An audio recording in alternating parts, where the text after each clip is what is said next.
Lectura del Santo Evangelio, según San Mateo, capítulo 13, versículos del 54 al 58. En aquel tiempo, fue Jesús a su ciudad y se puso a enseñar en la sinagoga. La gente decía admirada: ¿De dónde saca esa sabiduría y esos milagros? ¿No es el hijo del carpintero? ¿No es su madre María y sus hermanos Santiago, José, Simón y Judas? ¿No viven aquí todas sus hermanas? Entonces, ¿de dónde saca todo eso? Y aquello les resultaba escandaloso. Jesús les dijo: Solo en su tierra y en su casa desprecian a un profeta. Y no hizo allí muchos milagros porque les faltaba fe. Palabra del Señor. Gloria a ti, Señor Jesús. Meditemos en el Evangelio de hoy. El discurso de parábolas ha terminado. Jesús se marcha a su pueblo, enseña en la sinagoga y deja atónitos a sus paisanos. Pero esto origina una serie de preguntas relacionadas con el origen de su sabiduría, milagros y descendencia, que conducen a que se sintieran fuertemente escandalizados o decepcionados. El motivo debió ser el origen humilde de su familia y su falta de instrucción rabínica.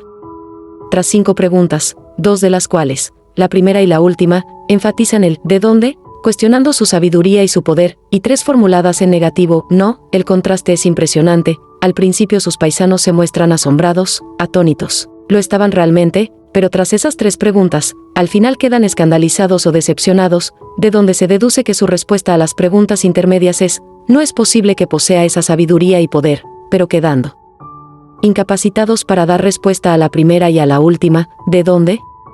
Los paisanos de Jesús quedaron imposibilitados para ir más allá de sus estrechos límites y para comprender su lenguaje impregnado de sabiduría y de hechos, poder, que eran expresión de la proximidad de Dios a su pueblo. Su problema fue quedar impedidos para descubrir que, gracias a la fe, aquel encuentro se realizaba y se podía acoger en el gozo de lo que estaba sucediendo y que adelantaba un maravilloso futuro de continuo asombro. Pero no, decidieron quedarse solo con la historia familiar demasiado conocida: su padre, su madre, sus hermanos y hermanas.